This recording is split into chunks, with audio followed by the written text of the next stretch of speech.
Please rise and join me in the Pledge of Allegiance. I pledge allegiance to the flag of the United States of America and to the republic for which it stands, one nation, under God, indivisible, with liberty and justice for all. Please call the roll. Burke. Here. McGrath. Miller. Here. Graham. Ladies. Heller. Sullivan. Here, we have a quorum and we're trying to get Board Member Graham on the phone. And Board Member McGrath may be late or not attend tonight. And we know about Board Member Ladies. Currently, I don't have any. Okay, then, we're out. Okay, we just started.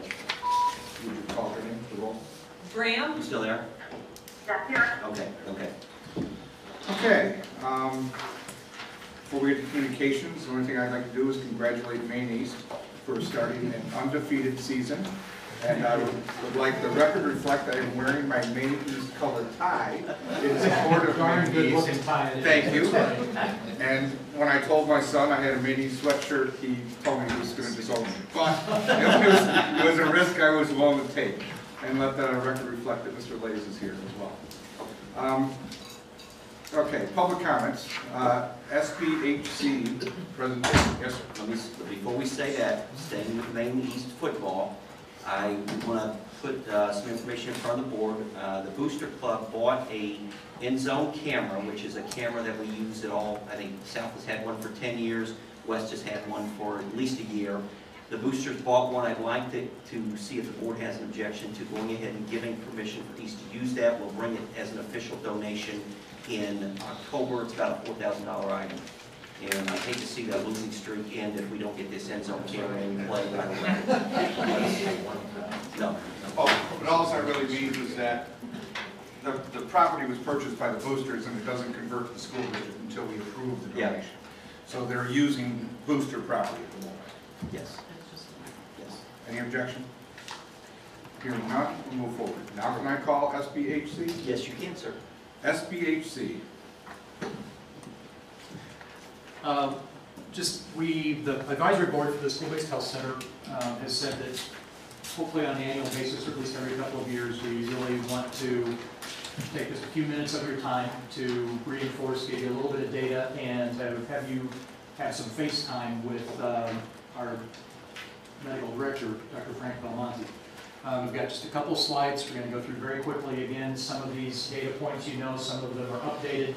I'm going to turn it over to Frank, and he's got some good wisdom and some experience to share with you. So again, there are 3 points in terms of the mission school-based health center. To provide culturally competent, adolescent-friendly physical and emotional health services, to provide knowledge and skills needed to choose lifelong positive health behaviors and practices, and also an understanding of how to appropriately access the healthcare system. It's a collaborative venture between District 207, Advocate Lutheran General Hospital, and Advocate Medical Group. It supports all Maine Township children, not just 207, but any students high school age and younger in Maine Township. Financially supported through grants, in-kind services, and some very generous monetary donations. Staffed by medical director part-time, that's Frank. Rotating medical attending physicians. Medical residence is a teaching facility for Lutheran. We have a nurse practitioner who is a .8 FTE, mental health provider, Kathy Malishko, who is also appointed FTE. Practitioner is Therese Hannigan. And we have an administrative assistant who helps coordinate and does an awful lot of the report filing sort of thing. 207 employee, administrative assistant Candy Duesenberg. Since the school-based health center opened in 2003, we've had over 16,000 contacts. We're going to be celebrating 10-year anniversary this year in February. Each student who visits receives a risk assessment. Typical visit average is about 30 minutes. Mental health appointment would be about 45 minutes, in contrast to the normal pediatrician or doc-in-the-box visit that would be about 10 minutes. So it's very detailed, and a lot of times that's where we start to make some connections to help ensure kids' well-being. Last year at Maine East, one of the reasons that this school-based health center came into being is because, as has been told to me, literally hundreds of kids at Maine East High School would be excluded at the beginning of the year in terms of not having macular and things like that. Last year in 11-12 was the first time in anybody's memory that we did not exclude a single student at Maine East for medical reasons after the cutoff date, and we're looking like we're going to do it again the second time this year, so that's a great thing. Some visits this year. Last year in 2011-12, we had 1,783 students visits to School-Based Health Center. That represents 696 students. Of those, 1,325 were medical appointments, 463 were mental health appointments. Total visits for East, 1,553, 67 for South, 145 for West, and 23 for junior high and elementary students. The risk assessments continue to lead the normal monthly count, and mental health visits are the next highest monthly. Immunizations and physicals follow. Just a quick list, and you've probably seen these before, some of the services that we offer. The School-Based Health Center is a full-service clinic located in the basement at Maine East. And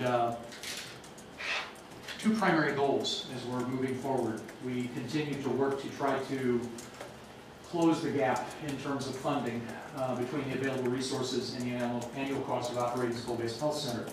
And that's the point where you'll hear it from me, and you will hear it from everybody who's on the board.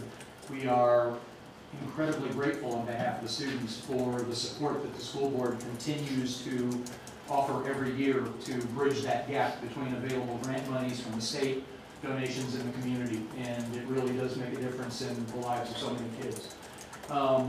Continue to work with school clubs and organizations. We're working on a very targeted, specific venture right now with Advocate Medical Group in terms of starting to build a marketing plan to see if we can go for some corporate and business partners that frankly can offer a little more money so that we're not depending so much on the $200,000, $500,000 community grants. Those are still important, but working with them in a very focused, targeted way to build a plan for that. And we're also working, we have in the last year, to expand subscription services to both South and West. And Audrey and Sean have been active on the advisory board this last year, and we've actually had visits from nurses and some of the SPS staff in the other buildings, so we're getting the word out in terms of making that work. At this point, kind of introduce those of you who don't know him, get to know him. He's a pretty amazing guy. If you've been watching TV, he's famous now. Thank you again for having us back. I feel like it's really important for us to tell you what we're doing there because you have been so supportive over the years. So the data, I think, speaks for itself. We've done a tremendous job. The district has done a tremendous job at getting families that need to see us to the health center. It's our 10th year in February. I've been medical director for 9 years at this point, so I've really seen the growth and development. And I can tell you for a fact, when we look at this from a state perspective, this district is probably the most supportive of what I do when I talk to other medical directors of the 53 other school-based health centers in the state. So thank you. I think the data speaks for itself, but I think the stories are really what keep us all going. And to me, that's what brings me back every day in the job that I do. So I have 3 really quick vignettes that I want to share with you tonight. One, interestingly, as this year's really been a year of collaboration with the other schools, I want to talk about a Maine-South family that is experiencing what a lot of families are. The father lost his job and lost his insurance. His COBRA ran out. He had nowhere to go. They were uninsured for the first time in their lives. And so they got routed here by the school nurse at Maine-South. And what was going on was the daughter was actually having anxiety, and they thought it was due to the fact that the family was so financially unstable. Our nurse practitioner, Tracy Hannigan, saw the patient.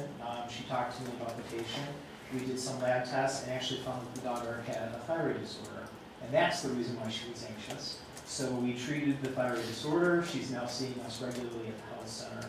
And the father was just so grateful that the school district is supporting this service to really help his daughter and his family to stay in school. Second story I have was a kid that I've been following for quite some time now. He had problems with focus. He was referred to us by the guidance department. And when I saw him, I knew that he was exhibiting signs and symptoms of ADHD. We talked to his mother. We got him on medication. We started treating him. Over the course of my treatment, I've been following him for 2 years. He divulged to me that there was domestic violence occurring in the household. I brought him to see our mental health provider, Kathy Molesko, who's here tonight. His mother speaks Polish. She speaks Polish. She got the mother in. We're counseling this family. It's not just about the student, it's about the whole family. This is how we keep kids in school. This is how we help families in this district. The third story is also a very interesting one. It was a transfer student that came to the district this year who came in to see one of my colleagues, Dr. Karen Bernstein, for an LSMS and physical, and school physical. Her mother brought her to the health center, and as Karen was doing her risk assessment, which we do on every student, the daughter divulged that she was sexually assaulted by a classmate at her previous school. The mother was actually brought into the room. We talked to them. The mother knew about this. She said the other school was really not supportive, which is why they moved into this district.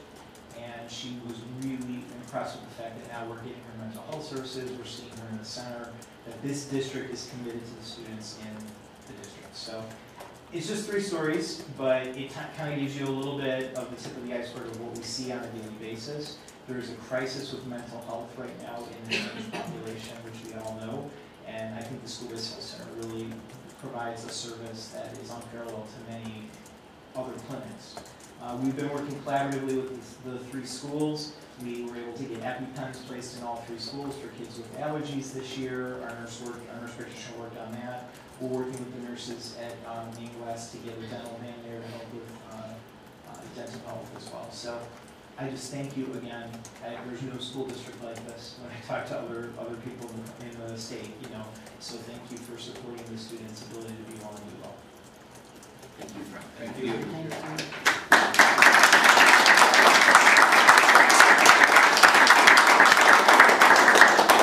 If I could just tag on something, I happen to be the board liaison for the School-Based Health Center. And every time we have a meeting, I come out of there walking on a cloud because I see what these people are doing and the lives that they're touching. And it's just great to be a part of it. So, and we haven't done a very good job of sharing that with the rest of the board. So I'm glad Frank and Kathy are here tonight. Thank you. Thank you very much. Thank you. Any updates from you? Okay. Any other comments from the board members? Sorry, you all over the Thank you. Thank you. Thank you. You were busy. We got to say. Okay, comments from the Finance Committee meeting from August 23rd. We received a budget presentation and a review of the budget. It was helpful. All committee members were there. Pleased that we have a surplus forecasted and that we continue to follow our newly established board balanced budget policy. Anything else? Okay. Monthly status of finances. In your board packet is financial status for July. And you can see that ginormous spike in revenue because of the early collection of taxes. Whether it's a new trend or a one-year anomaly, we don't know yet. Is ginormous a fiscal term? Ginormous is a fiscal term. It's a married term. It's a technical accounting term. Technical accounting term, okay. We've got almost 20% of our revenue in July, which has not happened in a minimum of 40 years, probably longer. So it kind of will skew things. On the expenditure side, you can see that we're pretty much even with last year, at about 5% of our funds being expended in the month of July. When you compare that to 2011, that was when we were still paying 10-month salaries in July and August, and then we switched to the full accrual portion of that and paid them out September through June. You can see there's a new chart in there that has all of the funds in it. I will take any questions that anybody has. I will tell you this spike in property taxes will impact the 2012 audit that you will be receiving in October by about $4 to $5 million, because we are able to collect and count July and August collection of property taxes in the previous fiscal year up to 55% of the levy, when traditionally it's only been about 51%. But that'll simply make a note of that as well. That will make a note of it. It's just a simple timing cost adjustment. Any questions for Mary? Comment, Finance Committee. We talked about this a little bit at the meeting, that the accountants who, at times in the past, we go back from it, would come and make the presentation at the board meeting. I think we discussed with the Finance Committee that it would come to, that they come to the Finance, they're going to come twice, so that they come to the Finance Committee. So in fact, this Finance Committee meeting, the next one, the week, or whatever, the year committee of the whole, so everybody would like to meet with the accountants. I think we're going to schedule it at a time where we get the preliminary audit, and everyone's happening, just copy them. No, that's accurate. We're going to get the preliminary audit a few days at least in advance, we'll look the audit, and anybody, it's really not a finance meeting, it's the meeting of the committee of the whole, but anybody who's interested in the audit, which I think we all are interested in, can come to that meeting. When we get to the scheduling part of the meeting, we can discuss the dates. That Third or fourth week of the month is what? September 27th, is it at 4 o'clock? That's what we were talking about. So Thursday at 4 o'clock. So 27th would be a Thursday. I think we did schedule that at the last meeting. I'll do my notes down. No, that's refresh my memory. Any other comments on the monthly status of finances? Barb, I know you're exhausted from having just run a meeting and talking for the last 2 hours, but do we have a report on instructional services? We do not. Wow. I know. Just keep going. Monthly update on FOIA requests. One request and we're processing. Okay. Any request to pull anything out of the consent agenda, 5A through G? Okay, hearing none, is there a motion on consent agenda? Second. Motion Peller, second Lays. Any questions or comments on the motion? Close the motion. Consent agenda 5A through G. Call the roll. Burke, Yes. Graham, Yes. Lays, Aye. Miller, Aye. Heller, Sullivan. Aye. Motion carries unanimously. Next item is 6, the 2012-2013 District 207 budget, showing total revenues of $142,255,835. Total expenditures, $138,221,374. So moved. There's a motion. Ladies, second, Peller. Any questions or comments? And my comment is that as I've said in the past when we've covered it, I think it's a mistake to raise taxes, and I know I've made this point before. One thing I would say is it seems to me there's a bit of a pattern. I'd like to discuss it maybe next year at the kind of beginning of the budget, where we tend to outperform our budget. I think it's a good thing, no problem. In other words, I love conservative accounting practices where we estimate the high end, but I think what it does to some extent is we look at the budget, I think it distorts, beginning years, distorts to some extent our taxes, because what's happened in the last few years, if I think I'm wrong, is that we've actually outperformed the budget, we've actually ended up with higher surpluses than we have. So I just make that as a general comment, but also I'd like to state for the record that the reason I vote no is because of the tax increases that are built into the budget. Any other comments? Hearing none, call the roll. Burke, Yes. Miller, No. Graham, Yes. Lays, Aye. Heller, Sullivan. Motion carries 5-1.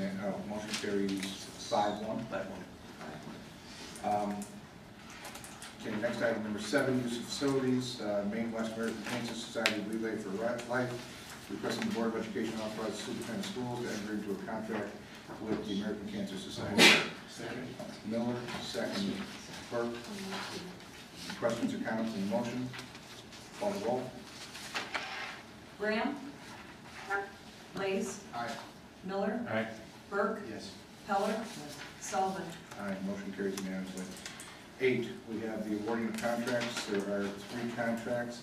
The Autism Partnership, requesting the Board of Education enter into a contract with Autism Partnership to provide consultation and coaching services to assist the staff working with students with emotional and behavioral challenges. Consultation services will be conducted over 21 days during the 2012-2013 school year at a cost of $49,350 plus travel expenses not to exceed $10,000. Is there a motion, please? Miller, second. Burke.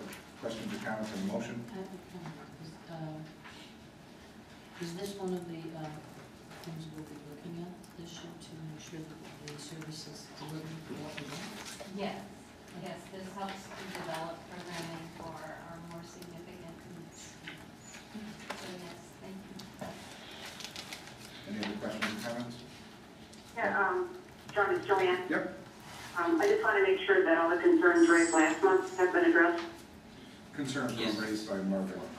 And we went back, Joanne, and for the other board members that remember Margaret's specific concerns relative to the detail of the contract. So we got the template and taken it through Franzik, and Margaret has had advance chance to take a look at that, and we've heard no objections on it. So I believe it meets the standard that she was looking for. Okay. Any other questions or comments? Hearing none, call the roll. Lays, Aye. Burke, Yes. Heller, Yes. Miller, Aye. Graham, Yes. Sullivan. Aye, motion carries unanimously. Next item is the select medical rehabilitation physical therapy services that the Board of Education enter into a contract with Select Medical Rehabilitation to provide physical therapy services to students for their individualized educational programs and IEPs for the 2012-2013 school year at a rate of $72 per hour. Is there a motion, please? Second. Burke, second. Heller, questions or comments on the motion? Hearing none, call the roll. Lays, Aye. Heller, Yes. Miller, Aye. Burke, Yes. Graham, Yes. Sullivan. Aye. Motion carries unanimously. Next item is the Object Wave Corporation IT Consulting Application Development.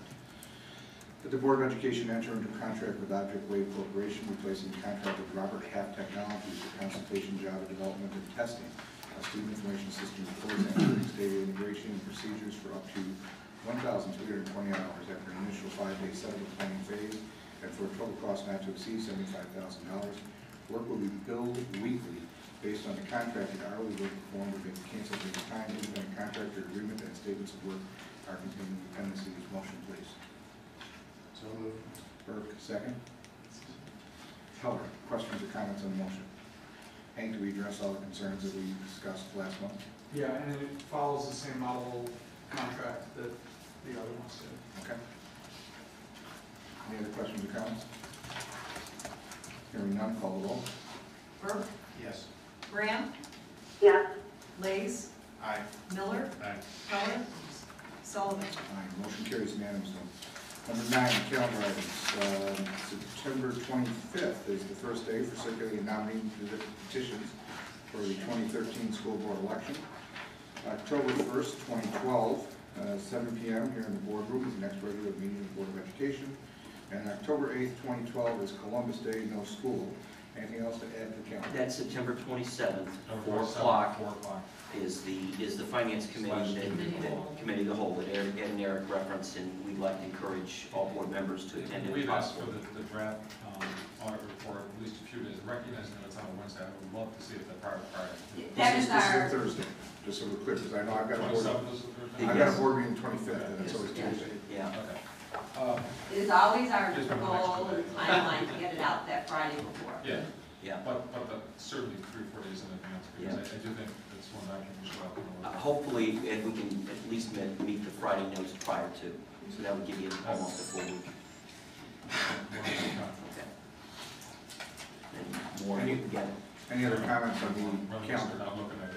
Wednesday, September 19th, we have the ISB North Dakota Fall Dinner Meeting. Hopefully several board members are able to attend. Our speaker is State Comptroller Judy Bartolfinka. I was lucky enough to have the opportunity to title her presentation, which is Illinois in Financial Crisis with a question mark after it, so she'll be answering that question. And I got a preview of her comments last week. She spent a good amount of time scaring me. So, should be an interesting presentation. Okay. Any other comments on the calendar? Okay. Do we have any other items? Any other communications or public comments that come before the board? Do we have a reason go into closed session. Mr. Dietz, any student personnel issues? No, sir. Is this when you're So- gonna be married? I'm gonna work on it. Any employment compensation? Any problem with independent litigation? Nope. Any collective negotiating matters? Nope. Please. So we have review of closed session minutes. That's it. Okay. Do we need, may I ask, do we need to go in a closed session for that? There's one topic we'd like to briefly discuss. Closed session. Closed session minutes. Can I have a motion to go into closed session for the purpose of the review of closed session minutes? Motion Keller. Second Burke. Questions or comments on the motion? Hearing none, call the roll. Blaze. Aye. Graham. Yes. Miller. Aye. Burke. Yes. Heller. Yes. Sullivan. Before I vote, Audrey, what's the times you got? 8 o'clock. 8 o'clock? No. And then my So since none of you won, you're gonna make the donation to the foundation, right? Sean, I'm sorry, I'd like to discuss, The principal's on. a very good plan, a new hire, so we can go back, we could make a motion. for- Okay, we're gonna rescind the motion for a moment. We are going to add C, appointment, employment, compensation, performance, or dismissal of specific employees. And who's the motion made by? It was made by Keller and seconded by Burke. You're okay with C, you're okay with that? Please call the roll again. Burke. Yes. Miller. Aye. Blaze. Aye. Graham. Yes. Keller. Yes. Sullivan. Aye, that puts us in closed session.